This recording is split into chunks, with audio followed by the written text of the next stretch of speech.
Santíssimo. Hoje o tema sendo fé. A fé ela é um dom de Deus, uma virtude teologal, e ela se expressa de três formas. A fé carismática. São Paulo elenca em 1 Coríntios 12 sobre a fé carismática. Ele não fala a palavra carismática, mas coloca entre a relação dos carismas, o dom da fé. Então é uma mesma fé, porém se expressa de três formas. De forma carismática, como virtude, e como fé teologal. Temos esse exemplo da mulher cananeia, né, que ela exerce essa fé carismática. Temos tantos outros exemplos de pessoas onde Jesus exclamava, né, que aquela pessoa tinha uma fé tamanha que nem Israel tinha, como o centurião, como também a mulher cananeia. E também é bem similar à fé-virtude, onde também a mulher cananeia expressa, onde ela cria uma força incrível diante da provação, né? Então vamos falar um pouco sobre a fé, aqui em Santo Afonso de Ligório, que ele vai explicando. A fé é uma virtude infusa que Deus coloca em nossa alma, pela qual cremos tudo o que ele revelou à sua igreja, e que ela nos propõe a crer. São Paulo define a fé da seguinte forma: a substância das coisas que devemos esperar e a demonstração das que não vemos. Hebreus 11, versículo 1. A fé é de fato o fundamento da nossa esperança. Sem ela seria impossível existir uma esperança e também um argumento firme do que não vemos. Ela possui um lado escuro e outro claro.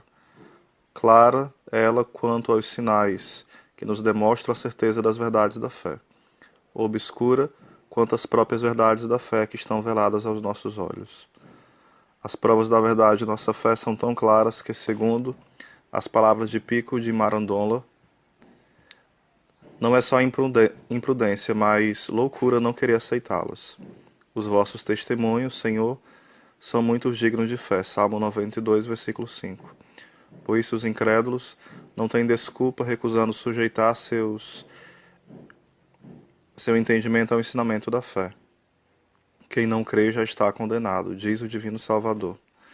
De outro lado, quis Deus que as verdades mesmas da fé ficassem envoltas em mistérios, para adquirirmos merecimento por meio da fé. A fé, pois, uma ciência que sobrepuja imensamente todas as outras ciências. Vede quão grande é o Deus que vence toda a nossa ciência, exclama Jó, no capítulo 36, versículo 26. A santa fé é para nós um tesouro de valor inestimável, pois nela possuímos primeiramente uma luz divina, que nos serve de guia seguro no caminho rumo ao céu. O que percebemos por meio de nossos sentidos nos induz muitas vezes ao erro. As verdades da fé, porém, nos foram por Deus reveladas, o qual não pode enganar-se nem enganar-nos. A fé nos oferece, em segundo lugar, um meio excelente de prestar a Deus nossa veneração e nossa adoração. É conveniente e justo que sujeitemos a Deus não só a nossa vontade pelo amor, observando seus mandamentos, mas também nosso entendimento pela fé, crendo em suas palavras. Se o homem acreditasse somente no que vê e compreende, não daria com isso honra a Deus, ao passo que honra de modo especial, aceitando como certas coisas que não se veem e nem entende, só porque Deus as revelou. A fé nos é uma fonte de merecimentos.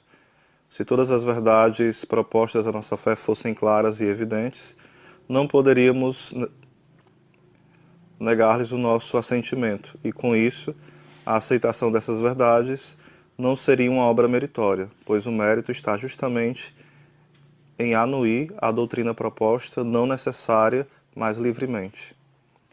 É o que exprime São Gregório nas seguintes palavras: a fé perde seu merecimento se a razão humana fornece os argumentos. O Divino Salvador reputa o seguinte: bem-aventurados os que abraçam as verdades da fé sem as entender. Bem-aventurados os que não viram e creram. João 20, versículo 29. A fé nos serve de defesa eficaz contra os inimigos da nossa salvação. São João nos fala isso em 1 João, capítulo 5, versículo 4. Esta é a vitória que vence o mundo, a nossa fé. Deus, nosso Senhor, criou-nos unicamente para trabalharmos na salvação de nossa alma e nos santificarmos. Esta é a vontade de Deus, a nossa santificação. 1 Tessalonicenses 4, versículo 3. Para este fim, devem convergir todos os nossos atos. A fé, então, que nos faz capazes de vencer todos os impedimentos que o mundo nos impõe e nos opõe na tendência a esse alvo, como seja o respeito humano, a concupiscência da carne ou as tentações do demônio. O demônio é muito forte e suas tentações bem próprias para nos incutirem terror. Quem possui, porém, a fé, triunfa de todos os assaltos do demônio. O demônio nos rodeia como um leão que ruge, procurando a quem devorar. Resisti-lhe fortes na fé, diz São Pedro, 1 Pedro 5,8. No mesmo sentido escreveu São Paulo em Efésios 6,16. Sobretudo, abraçai o escudo da fé, com a qual podeis extinguir todos os dardos inflamados do maligno. Como o escudo cobre o corpo contra os projéteis do inimigo, assim a fé protege a alma contra os ataques do inferno.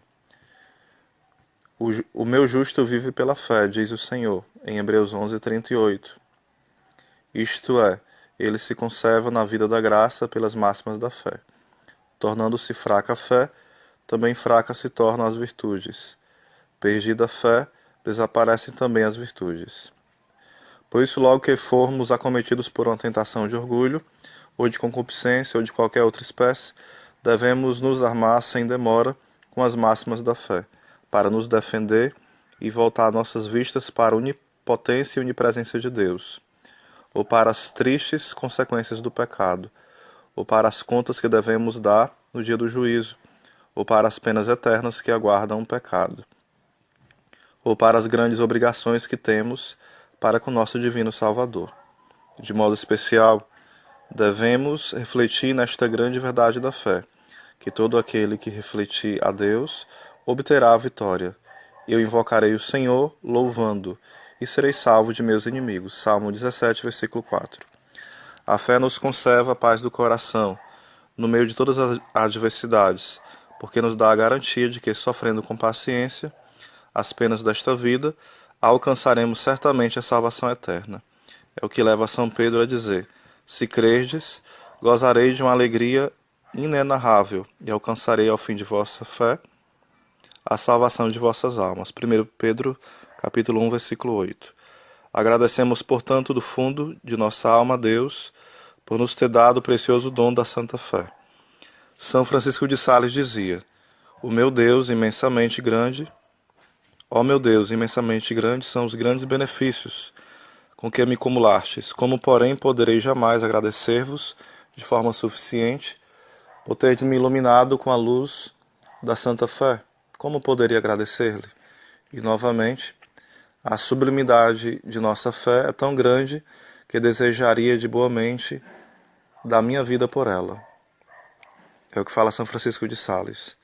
Ao menos quero conservar em meu coração, inflamado de devoção, este tão precioso dom que o Senhor me fez. Santa Teresa achava tal consolação no pensamento de pertencer à Igreja Católica que não se cansava de repetir na hora da morte: enfim, eu sou uma filha da Santa Igreja. Enfim, eu sou uma filha da Santa Igreja. Agradeçamos também nós continuamente ao Senhor esta tão grande graça e recordemo-nos sempre das palavras do salmista: ele não fez o mesmo benefício a todas as nações. Salmo 147, versículo 20. Na Dominus Iesus, um documento do Cardeal Ratzinger, do Papa Emérito Bento XVI, ainda não Papa na época, mas São João Paulo II aprovou. O documento Dominus Iesus vai mostrar que a fé mesmo, no sentido do estrito da palavra, só existe no cristianismo. As outras religiões têm crença, mas não têm fé, porque a crença é o esforço do homem para chegar a Deus. Já a fé é esse dom gratuito de Deus para com o homem. É uma graça, como foi falado no início, um dom que é infundido na alma, de cada cristão.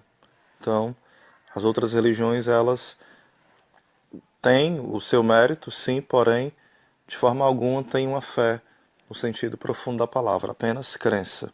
que é o esforço do homem até chegar a Deus. Que Deus abençoe o dia de cada um de nós e possamos crescer na fé.